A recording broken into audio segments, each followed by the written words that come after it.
Resident Evil 4, the game that separated the boys from the men. My gateway drug to adult gaming. I was always a Nintendo kid growing up and always migrated to the fun and colorful worlds of Mario. But one day in the 6th grade, one of my friends from a group of buddies I used to hang out with dared me to play his copy of Resident Evil 4 Nintendo Wii Edition. He told me I wouldn't even get past the first mission since he thought I was too scared to play horror survival games, which may or may have not been true at the time. Lo and behold, I took his copy he had offered to let me borrow, and I quickly went home after school and booted the game up. Even looking at the box art, I couldn't believe I was actually playing a mature rated game. My 12-year-old brain was going nuts, seeing how dark and gritty everything was. I genuinely thought I was going to lose interest the moment I got to the title screen. The intro starts and immediately I'm intrigued. Leon looks and sounds cool as f***.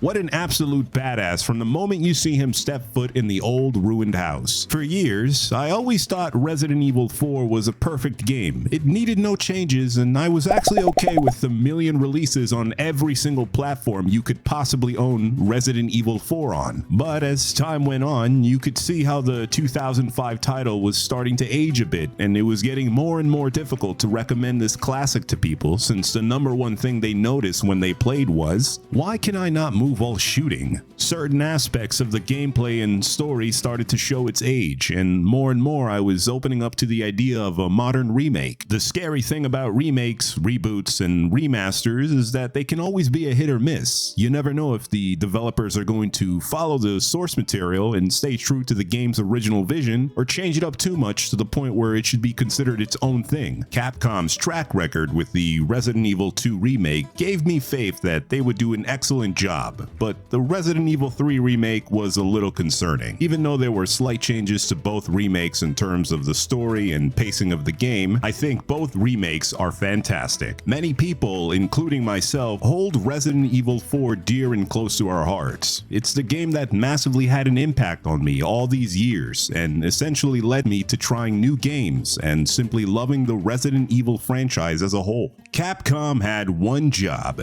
remake this classic for modern audiences.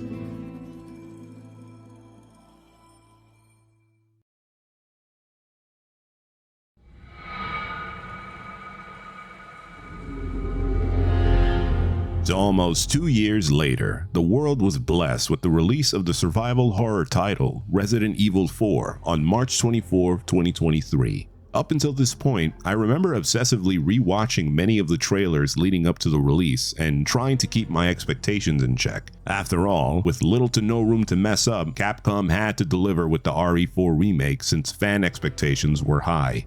Now that it's been out for close to 2 years, reviews almost matching the 2005 version, and almost logging 80 hours on the Steam version, I've had time to properly formulate some thoughts about my experience with the remake. For the purpose of this video, I'm focusing more on the base Resident Evil 4 game itself, so I won't talk much about the Mercenaries or Separate Ways DLC. To begin, the game takes place 6 years after the events of the Raccoon City destruction incident. The main protagonist, Leon S. Kennedy, a former rookie cop, becomes a government agent. He undergoes military training, perfects his close-quarter combat skills, and his weapon training. Under the orders of the United States government, Leon is sent to a village in Spain after the U.S. Secret Service received intel that the president's daughter, Ashley Graham, was kidnapped. The shift in tone is made very apparent from the beginning. Leon is a man on a mission carrying the weight of PTSD from the events of RE2.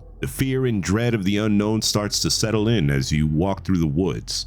My first impressions are just wow. At first glance, it almost feels like it's about to be an entirely different take on RE4. But as you start to enter the decaying house, things start to fall into place. It begins to feel familiar, almost like seeing an old friend again. As you make your way out, even the color grading shifts to that nostalgic brownish yellow hue that the original had. And at this moment, my inner 12-year-old was ecstatic. As you play around with the controls, the combination of movement, melee attacks, and gunplay is very addicting. Everything just feels so impactful and weighty. Right off the bat, certain new additions like being able to move around and shoot at the same time feel so natural. Seeing Leon shoot from his iconic silver pistol and roundhouse kicks are still just as satisfying.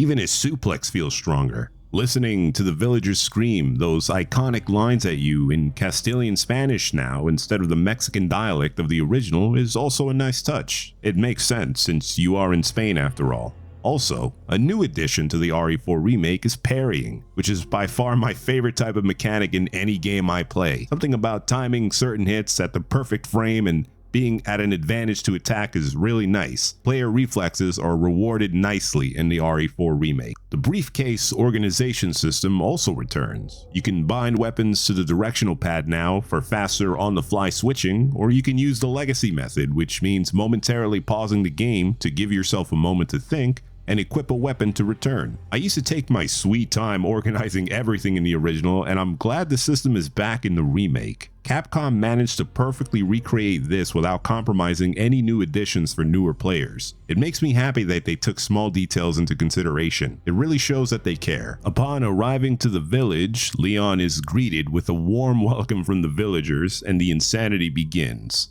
The moment the chainsaw villager appears, I knew that shit was about to get serious. Such a perfect recreation of how extreme this part was. Everything just feels amplified, but in a good way. The new soundtrack is superb. I'm tensing up just trying to survive.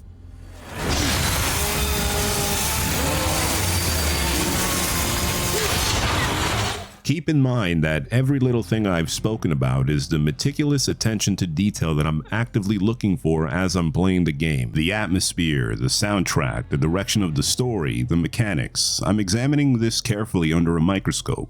It's all perfectly crafted and well put together. This part holds so much weight for me. It's what I experienced in the original and what pushed me to continue playing because it was just that good. I've sunk so many hours into the original 2005 title that all of this matters to me. They've emulated everything. It's just better. I would want someone's first experience with the RE4 remake to be the same, if not similar to mine. So you might ask yourself, what the hell is wrong with the people who live in this village? Every enemy you've encountered seems to show symptoms of what you might assume could be the T-virus, or any other virus from those respective games. In Resident Evil 4, however, enemies are infected with what is known as Plaga. Plaga is a parasite which was first discovered by a cult group that go by the name of Los Illuminados. Unfortunately, Plaga spores were still active in the air, and many of the villagers inhaled this, which caused them to convert, turning them into Ganado. Ganado are fully converted humans after the parasite has claimed the host's body, which is what we see here. I hope I haven't lost any of you yet. But worst of all, Leon and Ashley are purposely injected with the parasite and have very limited time before the parasite claims their bodies. So now, both of you are trying to survive this literal nightmare by either not getting killed by every single living thing or creature, or converting to an undead zombie. Once you've rescued Ashley, she joins you and seems to be more helpful this time around. Her character as a whole seems to be completely rewritten as well, and not in a bad way. She's fearful obviously due to the circumstances she's in, but she's brave. In the original, they almost made it feel like she was completely helpless, like a damsel in distress. As you move forward, you start to run into other familiar faces again. Luis is still that smooth-talking, charming guy you've met, but something I've noticed was that a lot of the characters were rewritten without any of the offensive subject matter from 2005, which would probably not fly by today's standards. Me personally, I'm okay with these changes as long as the characters themselves still retain what made them unique and memorable. For example, Leon is still a serious guy, but is still capable of saying cheesy lines. Luis is obviously a ladies' man, but respectful, and Ashley is terrified, but brave. Each character's respective voice actors do a phenomenal job of conveying emotion and almost makes them feel more grounded this time around, almost as if they were real people.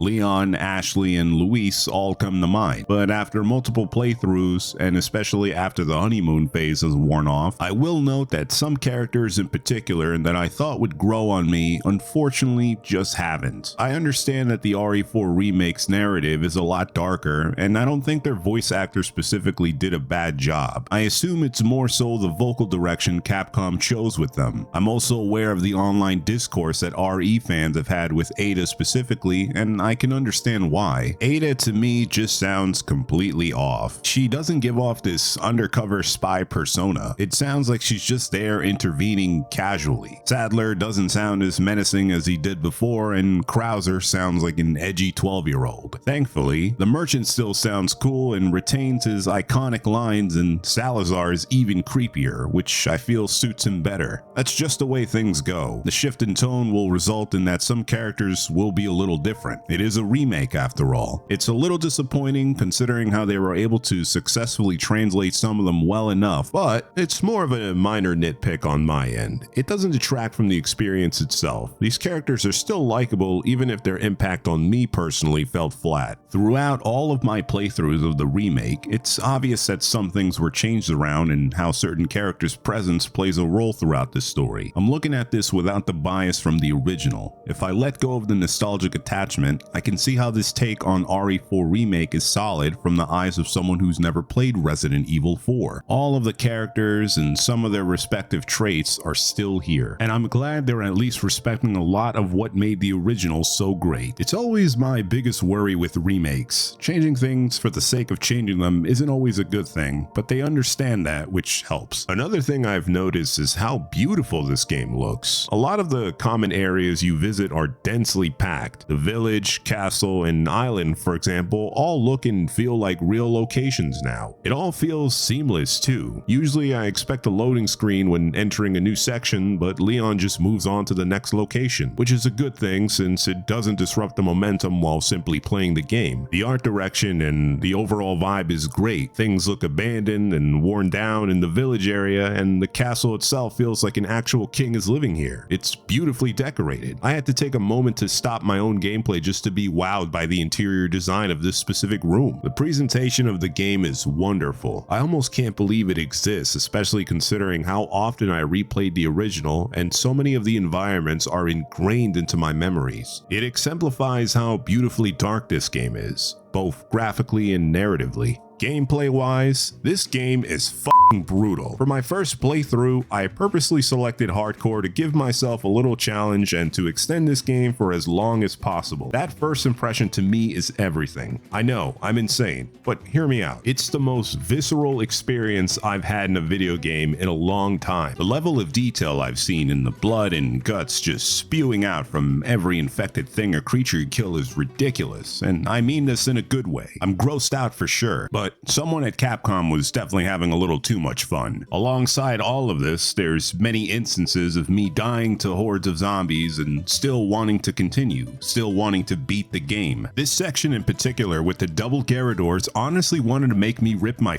hair out considering how many times I had to look at the "you are dead" screen. I cannot stress how crucial it is to learn the mechanics. Parrying has saved me more than I'd like to admit, and remembering to upgrade your weapon stats will help you in the long run. There's loads of new guns now alongside the original RE4 weapon set. Guns are fun to use, and there's a weapon that fits everyone's playstyle. I like to run around with the Skull Shaker since it makes me feel like the Terminator. If you've never played the original, it's important to know that it does matter where you shoot. Headshots will obviously do more damage, but you can shoot at their arms or legs to stagger them. This is where you can run up and do some melee attacks, which I find to be so satisfying. The one thing I strongly dislike though is how easy your knife breaks, especially if it's fully maxed out. The durability just sucks. I don't think it matters whether you have the one you start with or the original one you obtained from Krauser. They all just break too frequently, and I find this design choice to be more annoying than anything else. You also really need to take advantage of the ammo drops or resources scattered across every location you traverse. Combining these parts will give you ammo, which will definitely help in the long run. You can also find breakable crates conveniently placed in every spot you're looking, which, by the way, I know people complained about the yellow paint, but come on, graphics have gotten so good, a small immersion ruining feature isn't going to kill you. The gameplay loop is fun, no doubt about it. I don't think anything I've played before has ever been this addicting. At the time of this recording, I've maxed out most of my guns, including some of the DLC ones, but I'm still trying to save up money just so I can get the infinite rocket launcher. Can you tell I love this game? I feel like that's what the Resident Evil 4 remake does so well. This was the one thing I was worried about, but they've even managed to recreate the same gameplay loop that had me coming back back for more. Some areas of the game are obviously different as previously stated, and realistically they're not even bad changes. I can live with it. But the gameplay loop is 100% what matters the most to me. I've played the original countless times, more than I can remember, and the remake emulates that so well. What I played countless times as a 12-year-old, I'm doing again as a 28-year-old. They focused on what made it so great, but enhanced it in every single possible way. And yes, even the small character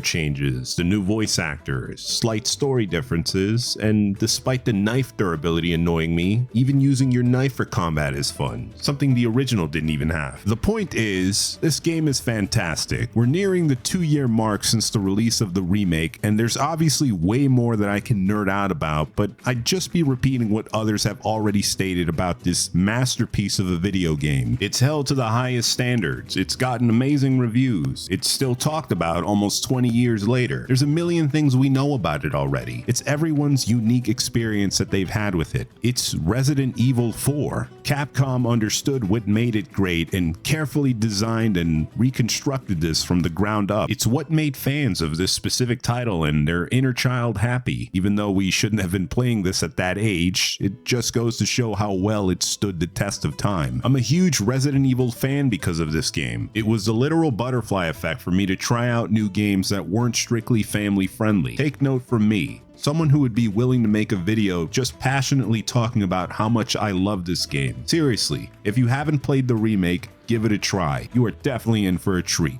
With that being said, if you've enjoyed this video, consider liking and subscribing as it helps the channel out. I've got more videos stirring in the pot, so stay tuned for that. Thank you for watching and have a nice day.